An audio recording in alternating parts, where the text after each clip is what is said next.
আসসালামু আলাইকুম। হ্যালো, কেমন আছেন সবাই? আশা করি ভালো আছেন।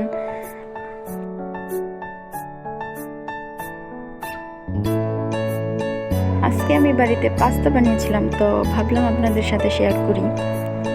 তো এরকম মজাদার টেস্টি ইয়াম্মি পাস্তা যদি বানাতে চান তাহলে ভিডিওটি শেয়ার দিয়ে রাখবেন।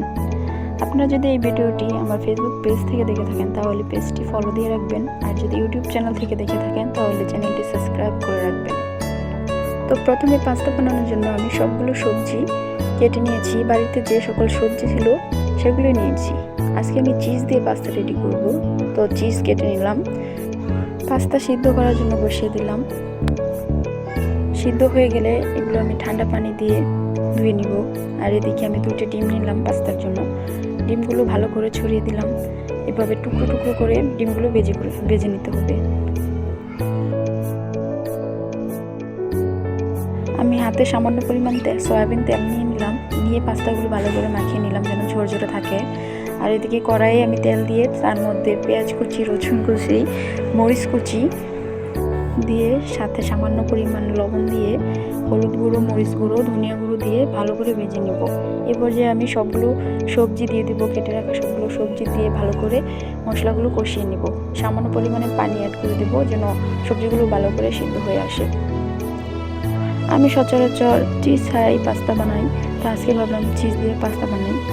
তো এখন আমি ভেজে রাখা ডিমগুলো দিয়ে দিলাম, এর সাথে ধনিয়া কুচিগুলো দিয়ে দিলাম, দিয়ে ভালো করে পানিটা শুকিয়ে আনবো। শুকিয়ে আনার পর আমি সিদ্ধ করে রাখা পাস্তাগুলো দিয়ে দিব, দিয়ে ভালো করে সবজিগুলোর সাথে মিক্স করে নেব। ভালো করে নেড়েচেড়ে মশলা, সবজি আর পাস্তা একসাথে মিক্স করে নিতে হবে।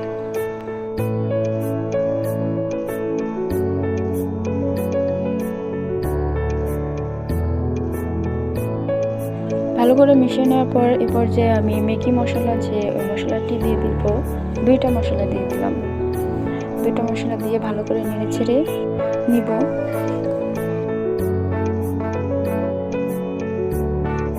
এ পর্যায়ে আমি কেটে রাখা চিজগুলো উপর থেকে দিয়ে দিব, দিয়ে 5 মিনিটের জন্য ঢাকনা দিয়ে ঢেকে দিব। এই পর্যায়ে আমি চুলার আঁচ একদম লো করে রেখেছিলাম যেন কড়াইয়ের নিচে না লেগে যায়। এই তো রান্না করা শেষ। অলরেডি আমার পাস্তা রান্না হয়ে গেছে। এখন একটি বাটিতে নামিয়ে নিলাম সুস্বাদু পাস্তা। আপনারা এরকম আরও ভিডিও পেতে চ্যানেলটি সাবস্ক্রাইব এবং পেজটি ফলো দিয়ে রাখবেন। কমেন্ট করে জানাবেন রান্নাটি কেমন হয়েছে। সবাইকে ধন্যবাদ ধৈর্য সহকারে ভিডিওটি দেখার জন্য।